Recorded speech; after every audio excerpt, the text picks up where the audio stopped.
नमस्कार साथियों, आप सबका स्वागत है ज्ञानशिला में। आज की ये वीडियो श्री शिव महापुराण से ली गई है, जिसमें मंत्र के विषय में और जप के विषय में बात की गई है। ये गीता प्रेस से प्रकाशित श्री शिव महापुराण से लिया गया है, जिस ऋषि लोग श्री सूत जी से पूछ रहे हैं। हमारे पुराण पढ़ने वाले ऐसे जो श्रोता हैं वे सूत जी, शौनक जी के नामों से परिचित होंगे। ये ऋषि लोग हैं और ऋषिगण उनसे प्रश्न कर रहे हैं कि आप हमारे लिए क्रमशः षडलिंग स्वरूप प्रणव का महात्म्य तथा शिव भक्त के विषय में बताइए। प्रणव मतलब ओमकार को प्रणव कहते हैं। तो उन लोगों की बातचीत है। तो इसके जवाब में, ऋषियों के जवाब में जो सूत जी ने बताया है वह बात है, ये बिल्कुल पौराणिक बात है।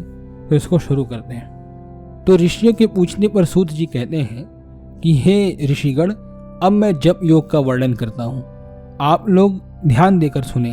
तपस्या करने वाले के लिए जप का उपदेश किया गया है, क्योंकि वह जप करते करते अपने आप को सर्वथा शुद्ध निष्पाप कर लेता है।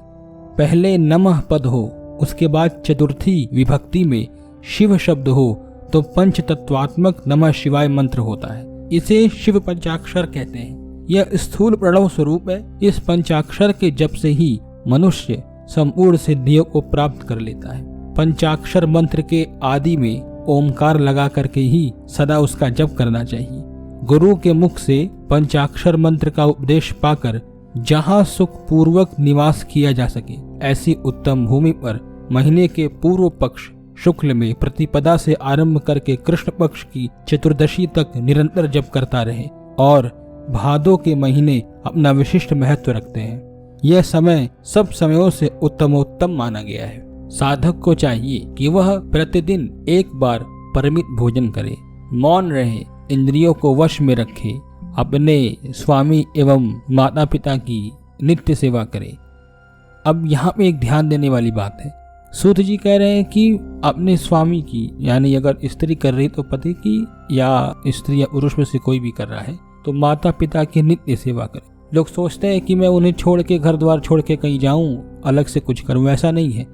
जब करते समय की ही बात बता रहे हैं, उसी टाइम पीरियड की, कि मौन रहे, परिमित भोजन करे, इंद्रियों को वश में रखे और पति एवं माता पिता की सेवा करे। इसका अर्थ ये है कि कहीं बाहर जाने की आवश्यकता नहीं है। घर में ही जहाँ पर शांति हो वहाँ उस ऐसे कमरे में जाके किया जा सकता है। अब आगे कहते हैं, इस नियम से रहकर जप करने वाला पुरुष 1000 जप से ही शुद्ध हो जाता है, अन्यथा वह ऋणी होता है। भगवान शिव निरंतर चिंतन करते हुए पंचाक्षर मंत्र का 5 लाख जप करे। शिव जी का ध्यान करते करते जप के समय में इस प्रकार ध्यान करें कि कल्याणदाता भगवान शिव कमल के आसन पर विराजमान है। उनका मस्तक श्री गंगा जी तथा चंद्रमा की कला से सुशोभित है। उनकी बाईं जांघ पर आदि शक्ति भगवती उमा बैठी हैं। वहां खड़े हुए बड़े बड़े गण भगवान शिव की शोभा बढ़ा रहे हैं। भगवान शिव अपने चारों हाथों में मृग मुद्रा, टंक तथा कर एवं अभय की मुद्राएं धारण किए हुए हैं।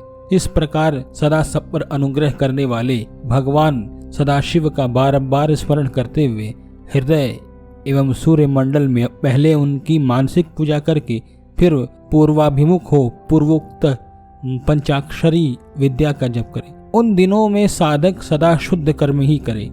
जप की समाप्ति के दिन कृष्ण पक्ष की चतुर्दशी को प्रातः काल नित्य कर्म संपन्न करके एवं सुंदर स्थान में शौच संतोष आदि नियमों से संयुक्त होकर शुद्ध हृदय से पंचाक्षर मंत्र का 12,000 जप करे। अब यदि इस टाइम पीरियड में यहाँ पे कह रहे हैं कि यदि अनुष्ठान पूर्ण होने के पहले बीच में ही साधक की मृत्यु हो जाए तो वह परलोक में उत्तम भोग भोगने के पश्चात पुनः पृथ्वी पर जन्म लेकर पंचाक्षर मंत्र के जप का अनुष्ठान करता है। समस्त लोकों का ऐश्वर्य पाने के पश्चात मंत्र को सिद्ध करने वाला वह पुरुष यदि पुनः 5 लाख जप करे तो उसे ब्रह्मा जी का सामीप्य प्राप्त होता है।